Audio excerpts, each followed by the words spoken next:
From WTNC Knoxville, Fox 43 10 o'clock news starts now. I have found this part of the country to be a part of the country that offers grace. And but for the grace of God, I would not be standing here today as your next men's basketball coach, and I'm truly grateful. Former Tennessee head basketball coach Bruce Pearl has made his first appearance at Auburn University, and what a first day he's had. Thanks for watching. I'm Jennifer Meckles. And I'm John Becker. Former Vols head coach Bruce Pearl spoke to the media about his new job at Auburn.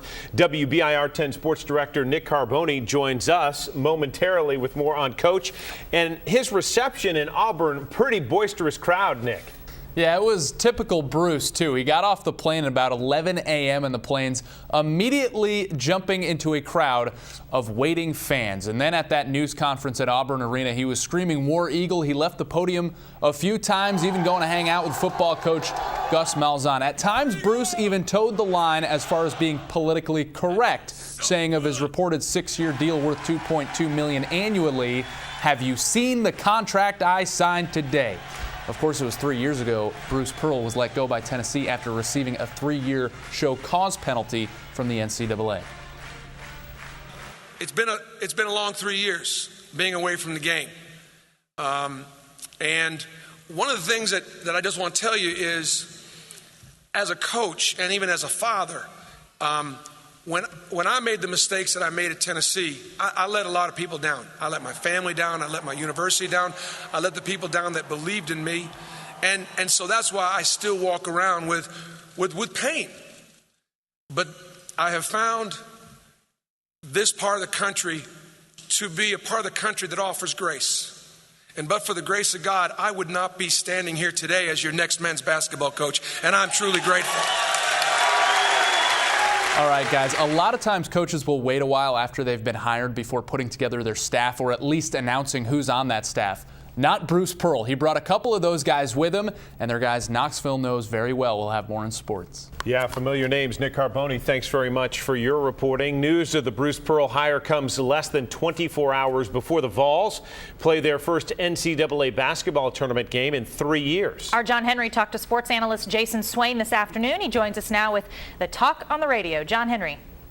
Jennifer, he says all the talk around Pearl tonight is drawing attention away from the team, something a number of our viewers on our Facebook page pointed out too. And while only a few of the players in the current squad played for Pearl, people like Jerron Maimon and Jordan McRae, Swain said he believes what happened today could still give the entire team even more motivation for its game tomorrow. It's been a long time since the basketball Vols made it to the big dance. Hey, we got a coach. It's over. It's time to move on. Bruce Pearl is now at Auburn. And the Vols playing game against Iowa tips off tomorrow at 9. Make sure to check back with us Wednesday for even more coverage. All right, John, thank you so much. Now, despite the Vols game tomorrow, Coach Bruce was still the buzz around town and online. As John reported, fans say, for the most part, they're happy to see Coach be coaching again. On the WBIR Facebook page, several people expressed their congratulations to the former UT coach. However, there were still some who wished he remained on Rocky Top. Devastated that we at UT didn't move faster, honestly. Loved him. Best coach that I think we've had in probably decades. And just wish that he was back here. They'll probably give like a pretty warm reception. He was here for a while, right? So I don't expect too much bad blood. Why would you go to Auburn? Why would you go to a rival school of Tennessee? I wish him luck, but I'll always be a Tennessee fan, and I can't believe he's going to play against us. Again, perspective tonight from UT fans. We'll have much more on Pearl's move to Auburn on WBIR.com and coming up in sports. Yes, all right. Well, it was a pretty nice day today. Temps getting up into the 60s, and tomorrow looks like more of the same, but with some wind. Chief Meteorologist Todd Howell joins us for a preview from the Weather Center. And Todd, we're hoping to see a little sunshine today. We tried to see it break out at the very end of the day today. Yeah, exactly. Yeah, mid to late afternoon, just a few peaks of sunshine, not a lot, but now skies have actually cleared, and we are looking at a beautiful night, expecting more sunshine and much warmer temperatures over the next several days. So hang in there. The warm up and the continued improvement in sky conditions will be on the way. Spring is almost here, John and Jennifer. Todd, thanks very much. All right, more than 20 people are without a home tonight after a safety inspection led to a total evacuation of one Knox County apartment complex. Crestview Apartments off Shear Road was evacuated today. Safety inspectors and city officials were called to look into the complex around 2 o'clock this afternoon. Reporter Jeff Mondlock joins us from our information center. And Jeff, these people were living in some pretty dangerous conditions. Yes, they were, and when I showed up, some of the residents were putting all of their personal belongings in their cars and ready to move out. They took me around one of the vacant rooms, and the ceiling was falling in, and the place was in shambles. One resident puts the blame on the landlord. We didn't have an actual lease. He never even told me the name of these apartments. Kelly Rollins works to keep her 2 kids fed and to keep a roof over their head. I work all the time. You know, I just want to get a good place for my kids and keep working and making sure I make enough money to support them. We tried to reach out to the landlord but failed to find a good number. Again, the American Red Cross assisted in putting up this shelter, and caseworkers are on scene to help the renters of that apartment complex. Shelter managers expect 19 adults and 5 children to stay the night, at least for tonight.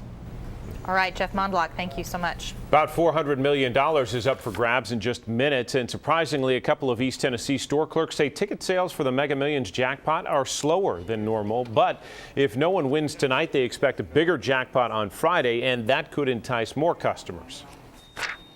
It's payday for one thing, so people are getting money, and they might generally spend more on lottery tickets. Tonight's drawing is the 6th largest lottery prize in U.S. history. No winner tonight means the grand prize could climb to $500 million by Friday. As battles begin on The Voice, a Knoxville native with a unique set of pipes is trying to make it to the next round. What if I'm far from home? Oh, brother, I will hear you call. Morgan, you do have an incredible, unique voice. The winner of this battle is Morgan. Morgan moves on, representing Team Usher.